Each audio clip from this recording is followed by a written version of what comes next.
Welcome to Keeping It Spiritually Simple. I'm your host, Sandra McGillis, and I'm going to do my very best to keep it 20 minutes or less.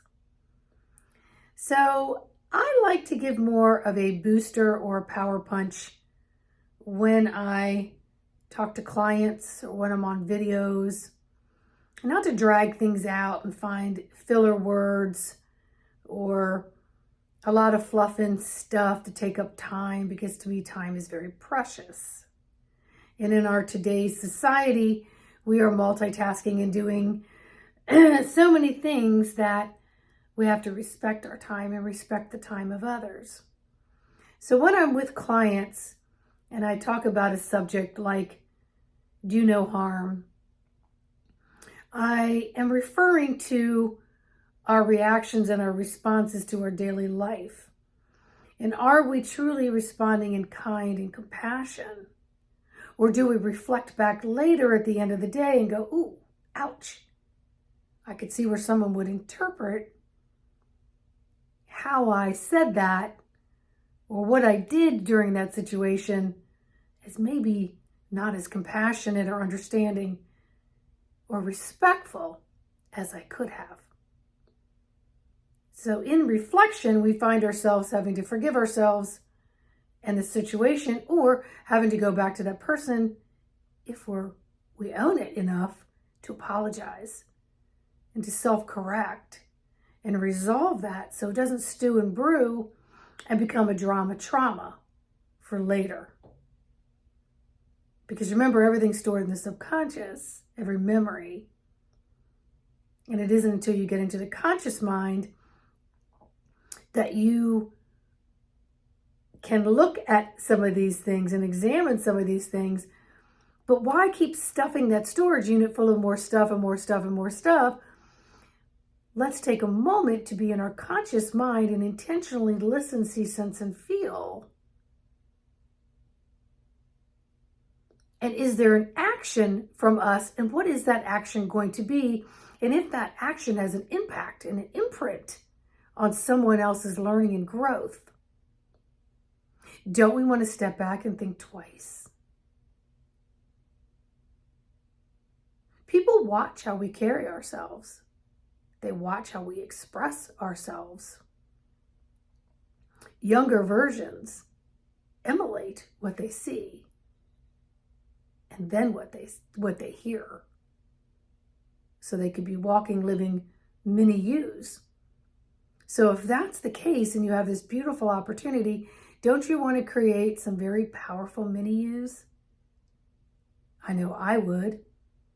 And so it really brought me into this conscious, mindful thinking of do no harm. So even if I'm walking around and I see something and I go, God, that's freaking weird. Or, ooh, what on earth do they have on? Or, man, you're not sounding so intelligent. Or I would never do it that way. Or all these little things that you're thinking before you're saying them. You're creating an energetic cloud that kind of floats around in your demographics. Someone else comes along and boom, smacks them. They're like, why am I feeling so bitchy or bossy or irritable? Well, it's because you're picking up these airways and these energies that billions and millions of people in your demographics are leaving and floating through your demographics via the air energy system.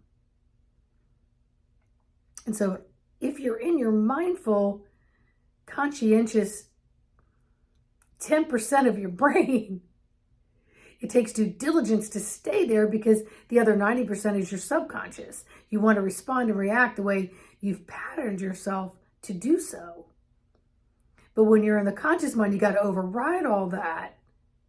And you got to think twice, and sometimes twice past that, so that you start developing better habits and patterns on your own physical vehicle and how it's interpreted and translated with your intention.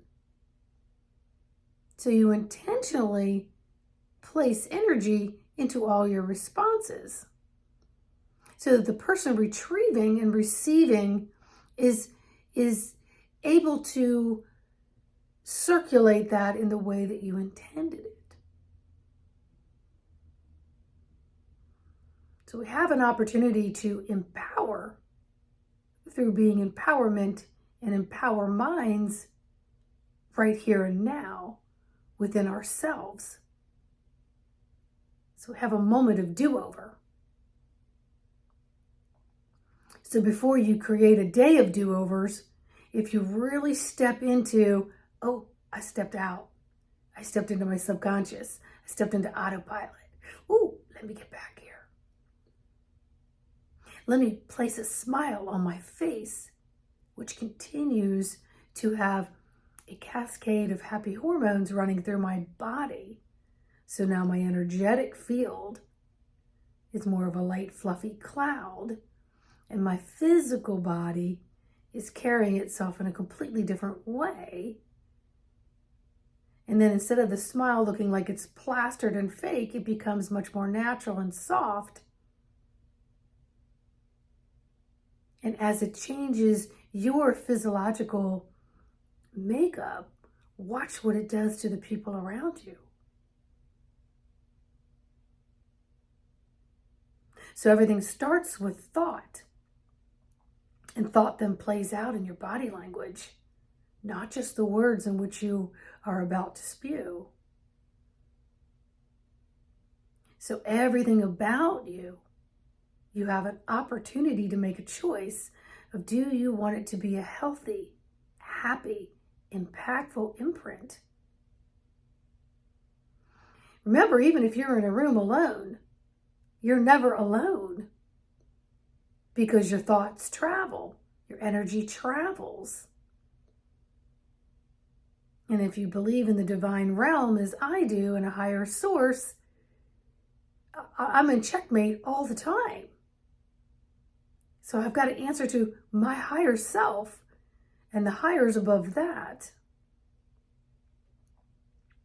So I've got to keep myself in a place of consciousness so that I'm not always wanting to go back. Oh, crap, sorry, damn, shit.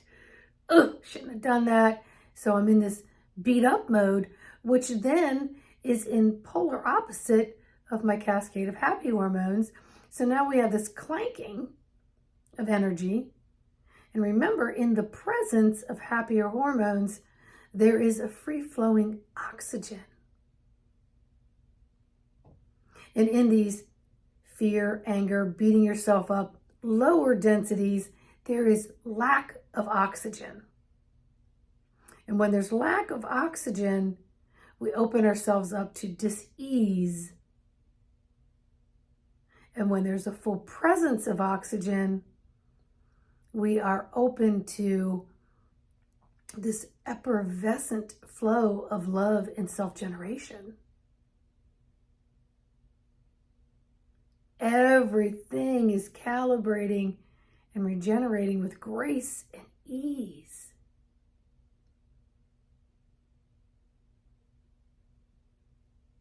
Remember, if you have to create something that's harmful, you're creating something that has to be healed. And the only way to heal is to learn through growing, and the only way to grow is to learn. So you either pump the brakes or you increase whatever it is that is creating more success in the life in which you want to live in this now moment.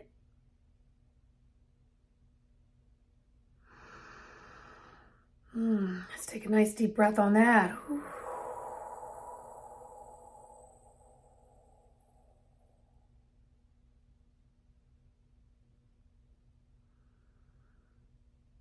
Self-empowerment carries with it a different weight, and you hold yourself to a different standard than the everyday person.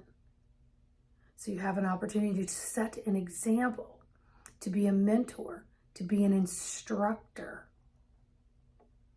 to know that people are interpreting your energy field and your physical and your expressions long before your words come out.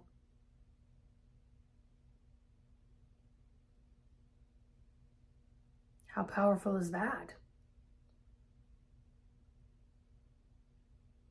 So if you want to exude love and you're working on your own healing process, then you're going through wounds that has been filled with harm that's either been self-inflicted or it has been collected through all the persons, places, and things up until this moment, conscious and unconscious. Because remember, our subconscious is a 24/7 surveillance. It catches everything. You just don't remember all of it. But it'll rear its ugly head when you least expect it. If you're living in this crammed up container of subconscious bullcrap, that's much of it doesn't serve you. I know for me, personally doing past life regression sessions with other practitioners on myself has helped me go through that storage unit and get rid of things that don't serve me and to polish off golden nuggets that do. I didn't even know were in there. And then to go back and look at them in 3D and then look at them in a way that I'm feeling it because I store everything in my physical as well. Good, bad, or indifferent, painful or happy. It is stored in my physical. And it comes a time where you've got to look and say, you know what, I don't want to do any more harm to myself. I want to clear up this walking, living, breathing, loving, divine spark vehicle ride that gets me through this life. That is one of my main missions here on this earth, is to clear up anything that needs atonement to self or others. I want to atone for all of that, and I want to empty that out of my vessel so I can bring in new learning experiences and grow from there, not partially carrying around old experiences that may no longer serve me in the energies that are presenting here on earth at this time. So we want to uplift ourselves and then begin to uplift others, even if we say nothing. We just keep a smile on our face and keep our body in a position of loving grace. And then we're not thinking twice about everything. Until you get into autopilot with conscious thinking, so your response is always in kind. And when you do have to get rough and tough, you strategize over it a little bit. Give it a little bit of thought. What's the personality in which I'm about to come across?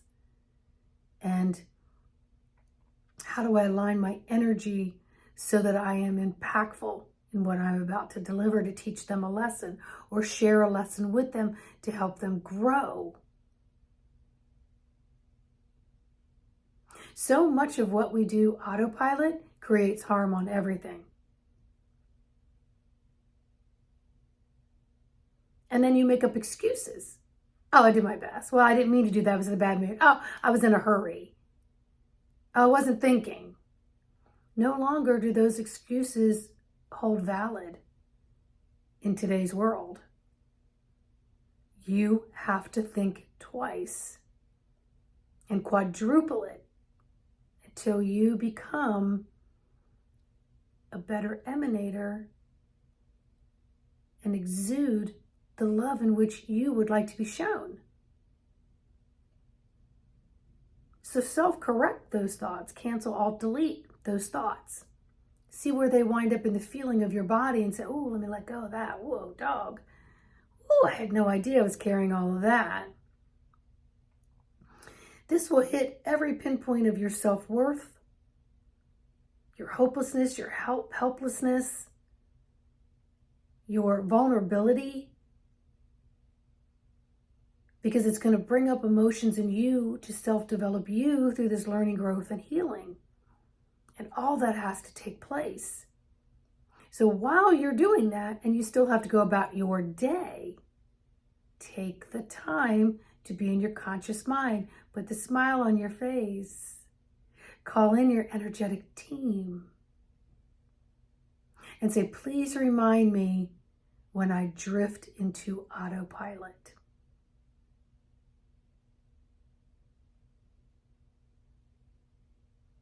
And trust me, you'll start getting yourself into new habits of windshield wipers. Okay, I'm going to stop, drop, sit, connect with my breath. I'm fully present. What am I seeing? What am I feeling? What am I sensing? Is there a physical response?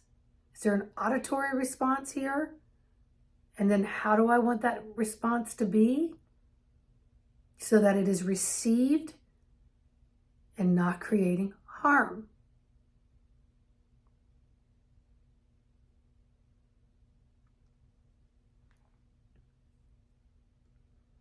Notice how when you really love something, you touch it very gently. And what you receive when you do that, how you feel.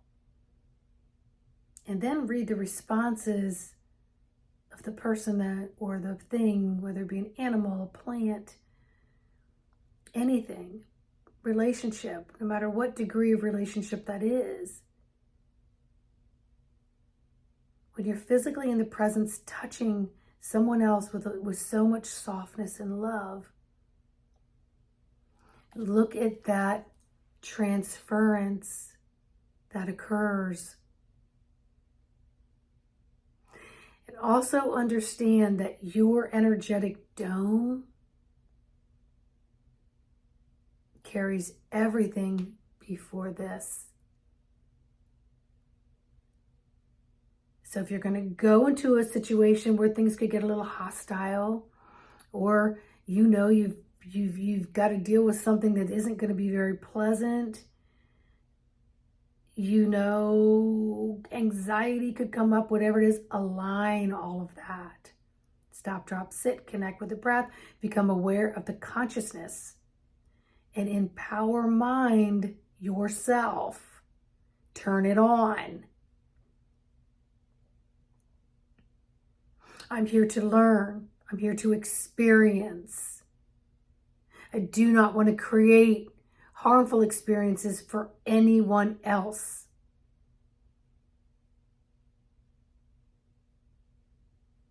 And you'll have more reverence and more respect for the energy around you, even if you're by yourself, for your furniture, for your desk, for your curtains, for your room, for your office, for your car, for anything.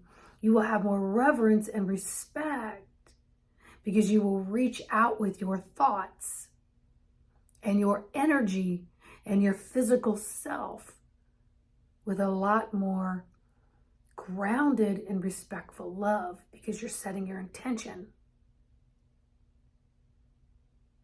And if you want to do a rewind and get back in there into that storage unit, I do sessions on Zoom, so feel free to reach out, embodimentofthesoul.com. It's always in the description. All right? So thank you for watching Keeping It Spiritually Simple. Please like, subscribe, share, leave me questions, leave me comments. Email me for a session. In the meantime, connect with your breath. Intentionally send that oxygen through that body. Expand those lungs. Let everything get into restorative mode that keeps you strong. And in the moment, very healthy, mentally, physically, spiritually, emotionally, and etherically. Okay? 20 minutes or less. All right. Bye, everybody.